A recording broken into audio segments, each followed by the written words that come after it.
Hello Year 8, Miss Tregelles here for day 3 of the Manchester Academy's virtual reading programme. We are in non-fiction week and I am reading Notes on a Nervous Planet by Matt Haig. So today I'm reading a part from the start of the book, a conversation about a year ago.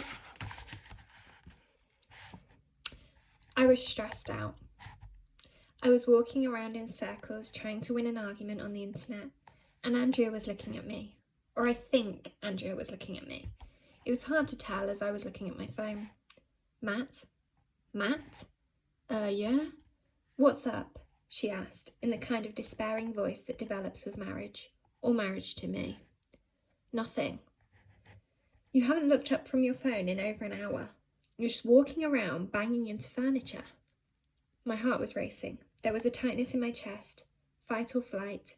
I felt cornered and threatened by someone on the internet who lived over 8,000 miles away from me, and who I would never meet, but who was still managing to ruin my weekend. I'm just getting back to something. Matt, get off there. The thing with mental turmoil is that so many things that make you feel better in the short term make you feel worse in the long term. You distract yourself when what you really need is to know yourself. Matt! An hour later, in the car, Andrea glanced at me in the passenger seat. I wasn't on my phone, but I had a tight hold of it, for security, like a nun clutching her rosary. Matt, are you okay? Yeah, why? You look lost. You look like you used to look when... She stopped herself saying when you had depression, but I knew what she meant. And besides, I could feel anxiety and depression around me. Not actually there, but close. The memory of it something I could almost touch in the stifling air of the car. I'm fine, I lied. I'm fine. Within a week, I was lying on my sofa, falling into my 11th bout of anxiety. A life edit. I was scared. I couldn't not be. Being scared is what anxiety is all about. The bouts were becoming closer and closer.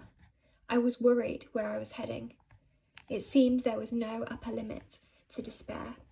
I tried to distract myself out of it. However, I knew from past experience alcohol was off limits. So I did the things that had helped before to climb out of a hole. The things I forget to do in day-to-day life. I was careful about what I ate. I did yoga. I tried to meditate. I lay on the floor and placed my hand on my stomach and inhaled deeply, in, out, and noticed the stuttery rhythm of my breath. But everything was difficult. Even choosing what to wear in the morning could make me cry. It didn't matter that I had felt like this before. A sore throat doesn't become less sore simply because you felt it before.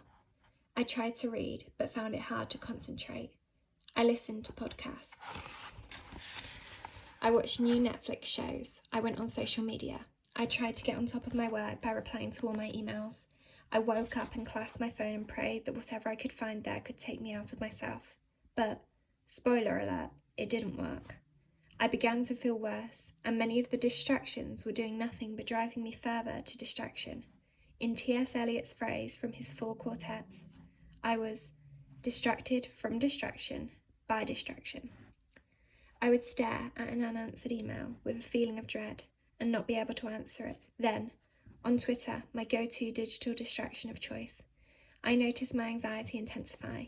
Even just passively scrolling my timeline felt like an exposure of a wound. I read news websites, another distraction, and my mind couldn't take it. The knowledge of so much suffering in the world didn't help put my pain in perspective. It just made me feel powerless. And pathetic that my invisible woes were so paralysing when there were so many visible woes in the world. My despair intensified.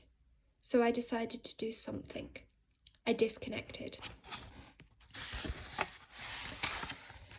I chose not to look at social media for a few days.